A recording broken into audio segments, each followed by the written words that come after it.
Deputy Director of Human Rights Watch's Asia Division. Welcome to the show. Why are the military doing this to these three particular actors? Well, this is all part of the Myanmar military junta's effort to intimidate the people of Myanmar by showing that no matter how popular a person is, how many followers they have on Instagram or Facebook, that those persons can be in a prison. It's another brutal violation by a military regime that is showing no hesitation in using force and rights-abusing tactics to try to suppress any sort of resistance to their rule. And who are they? And tell us a bit more about them and how the public will view this. Well, I think these are very popular actors.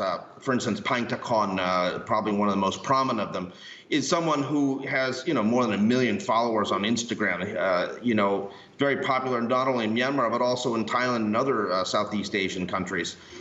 He's someone who, stood up very early in the protest, demanded the restoration of democracy and respect for human rights.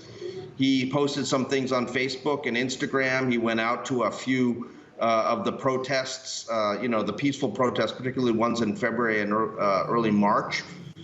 He did nothing that he should have been criminalized for, yet, he was arrested in April. He spent now more than 8 months in pretrial detention, and now he's got this 3-year prison sentence with hard labor.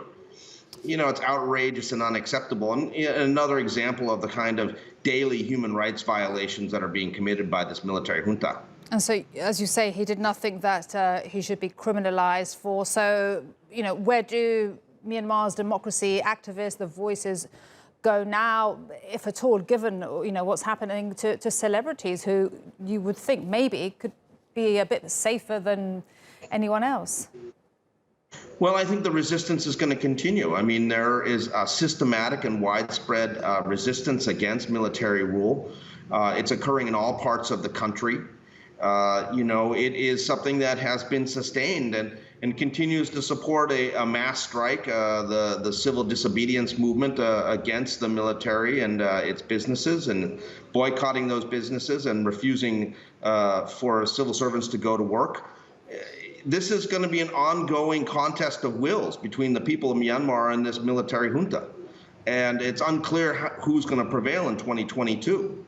It is a real tug of war between the two sides, between a people and a military that's determined to use rights-abusing tactics, including massacres, including imprisonment, including torture, to try to suppress the will of the people.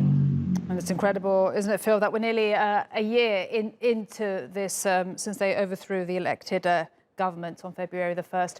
Thank you so much, Phil Robertson, and we wish you a happy new year. Thank you.